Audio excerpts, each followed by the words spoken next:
짝꿍인데 네. 그게 아쉬웠습니다.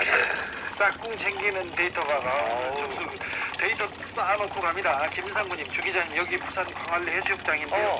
코로나 때문에 사람들도 없고 썰렁하네요. 아이고. 이놈의 코로나 때문에 영업도 안 되고 삶이 힘드네요. 힘 좀 실어주세요, 주 기자님. 근데 힘내줄 힘 66년. 예, 네. 그렇죠. 제가 네.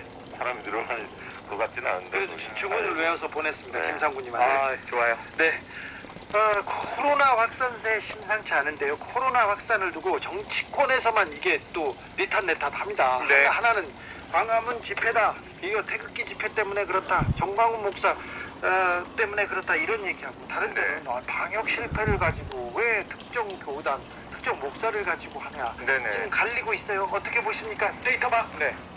정치권에서 공방할 만하죠. 워낙 큰 사안이 벌어졌고 국민 모두가 분노하고 있기 때문에 그러면 규칙 사유가 어디 있느냐 가지고 논란은 벌어질 수밖에 없습니다. 그런데 냉철히 따져보면 이것은 정치권을 조금 떠나서 판단하면 국민 대다수가 이거는 진짜 분노하는 사안이거든요. 그렇기 때문에 이 분노의 지점이 뭔지를 정치권이 좀 잘 살펴야 하는데 그런 측면에서 어떻게 보면 민심의 바로 밑터인 여론조사의 결과들을 보면 어디가 더 혼나고 있구나 라고 우리가 가늠할 수가 있다. 이따 또 한번 소개를 드리도록 하겠습니다. 데이터로 볼 수 있다. 저는 일단은 분노는 이제 저희 영역이죠. 그렇죠. 축과 감의 영역이니까. 네. 저는 방송할 때마다 너무 화가 나요. 제가 그걸 억누르느라고 요새 너무 힘들어요. 네. 속병이 날 것 같아요. 왜냐면 어떻게 저럴 수가 있지? 그러니까 나오는 그날의 뉴스, 쏟아지는 소식, 단도직입적으로 말씀드릴게요. 지금 이 전국적으로 국내 지역 감염, 오늘 그냥 볼게요. 314명이 나왔는데 해외 유입 9명입니다. 네. 315명이 국내 지역 감염이고, 이 중에 또 대다수는 수도권 감염이고, 그 중에서 핵심을 보면 다는 아니지만 한 절반 가까이가 통계적으로 사랑제일교회 관련 혹은 사랑제일교회 발이란 말이죠. 네. 근데 이게 전 여야가 싸우는 이유는 납득되지 않는다. 이걸 왜 싸워요? 자, 방역 실패다. 지금 전시잖아요. 지금 전시 선언을 한 지가 이미 8개월이 됐는데, 그럼 힘을 합쳐서 적과 싸워야 되는데 여기서 적은 바이러스예요. 근데 이 바이러스는 사람을 타고 다녀요. 그래서 우리가 스스로 몸조심을 하자고 지금 약속하고 반년이 지난 거예요. 그래서 겨우겨우 잡았어요. 이 국민들과 의료진과 정부와 뭐 사실상 모든 사람들이 다 참여했죠. 근데 이게 어디서부턴가 어긋나기 시작했는데, 신천지 때는 그래도 뭔가 은폐하려는 거 아니야? 하는 의심 때문에 내놓으세요. 시설 공개하세요. 그 결과 결국은 이 방역 협조하지 않은 죄로 이만희 총회장은 구속돼 있지 않습니까? 네. 그런데 지금은 대놓고 저항을 해요. 대놓고 반발을 해요. 지금 저는 방역 직원을 끌어안고 이제 당신도 나랑 접촉했으니 검사받아야겠다. 이분들 음성 나왔지만 도주 자가격리입니다. 테러예요. 구속수사에 그리고 이것은 지금 방역의 그 모자란 일손을 2주 동안 그냥 발을 묶어놓은 거예요. 이런 행위를 공공연히 하고 도주. 아니, 확진자가 병원에 있는 분이 탈출을 해서 택시, 버스, 카페, 또 이제 종교 교당, 자신이 속해 있는 종교도 아닌데, 이런 지금 행태들을 벌이고 다니면서 N차 감염을 계속 유발하고 있는 상황이에요. 네? 아니, 이걸 지금 우리가 어디까지 예의를 갖추고 지켜봐줘야 됩니까? 저 정말 분통이 터집니다. 그런 측면에서 오늘 그 법무부 장관하고 그다음에 방통위원장. 행안부 장관하고 경찰을 담당하는 그다음에 이제 방통위원장, 그래서 이제 새 주체가 모여서 오늘 성명을 발표했죠. 네. 그리고 이제 대통령이 서울시 방문해서 강한 메시지를 내놨습니다. 그러니까 이제 방해하는 자는 현행범으로 간주하고 강력하게 대처해라. 구속수사를 원칙으로 해서 공권력을 바로 세워야 한다. 저는 이제 그걸 보면서 대통령이 왜 서울시를 갔을까? 지금 이제 서울이 가장 중요한 지역으로 좀 떠올랐고, 서울이 뚫리면 전국이 다 뚫리는데, 공교롭게 이제 서울시장이 권한대행 아닙니까? 박원순 시장이 그렇게 되면서.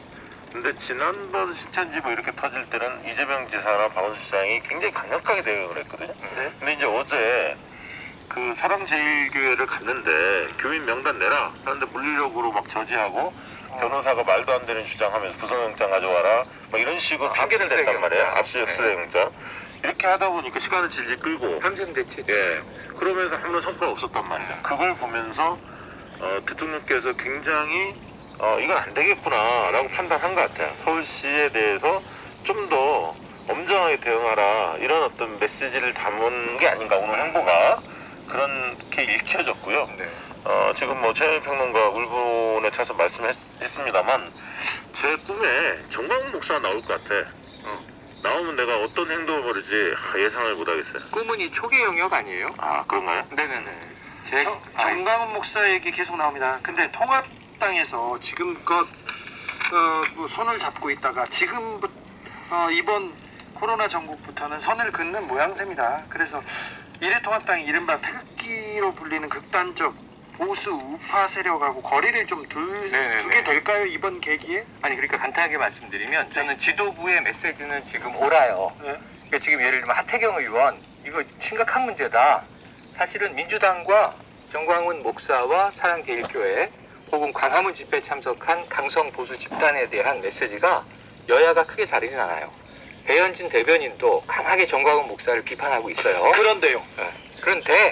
그런데 문제는 뭐냐면 결별할 수 있을까요? 지도부의 메시지와는 별개로 지금 이 통합당, 미래통합당은 103명 의원이고요. 전 의원, 그러니까 지금 정치권 현역에 있는 지역의 당협위원장 등등 그 다음에 또 주요 당원들의 분포를 보면 물론 정광훈 목사가 지금 기독자유통일당을 만들어서 총선 때 나갔습니다. 근데 김문수 전 지사 지금은 통합당이 아니지만 과거에는 통합당 출신의 광역지자체장이었고 나 국회의원 3번 한 사람이야. 어디서 3번 했습니까? 어디서? 어느 당에서 3번 하셨냐고요, 이분이.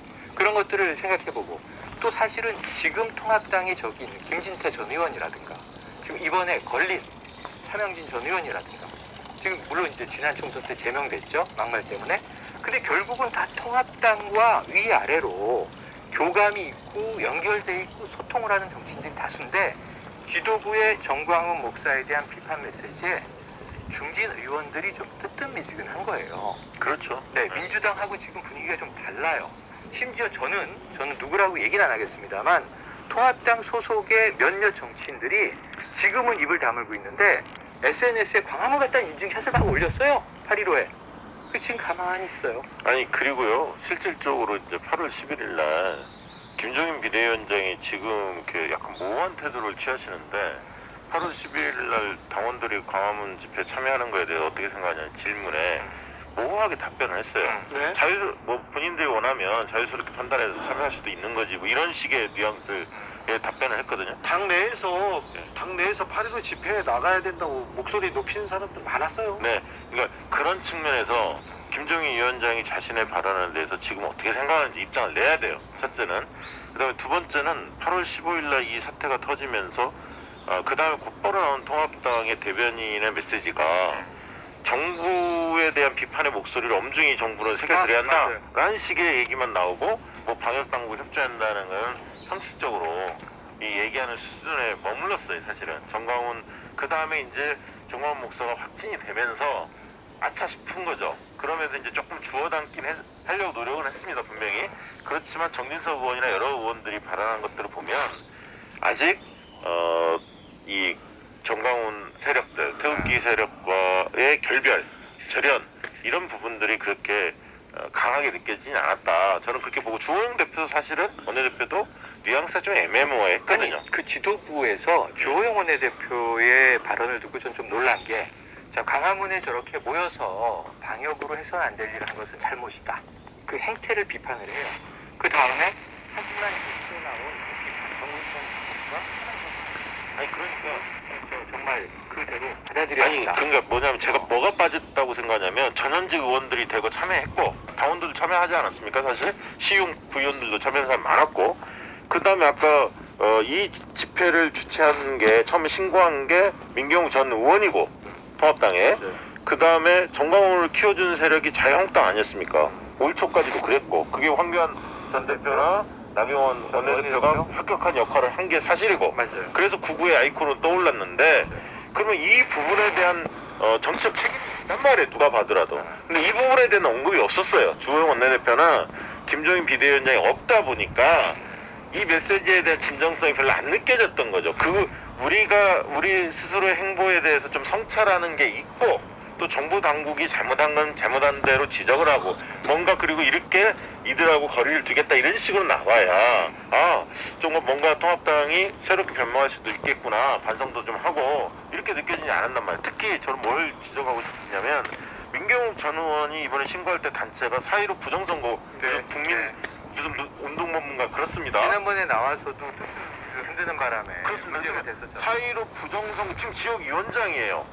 4.15 부정선거로 공공연하게 이렇게 이야기하고 있는데, 통합당이 과연 지도부가 그 부분에 대해서 엄중하게 경고를 한다든가 징계를 한다든가 한 적이 있습니까? 아니면 뭐 제명을 한다든가. 없습니다. 그러다 보니까 유황마을 지금까지 오다 보니까 이런 사태가 터지는 겁니다. 때문에 지금 말로 선긋기를 할 때가 아니라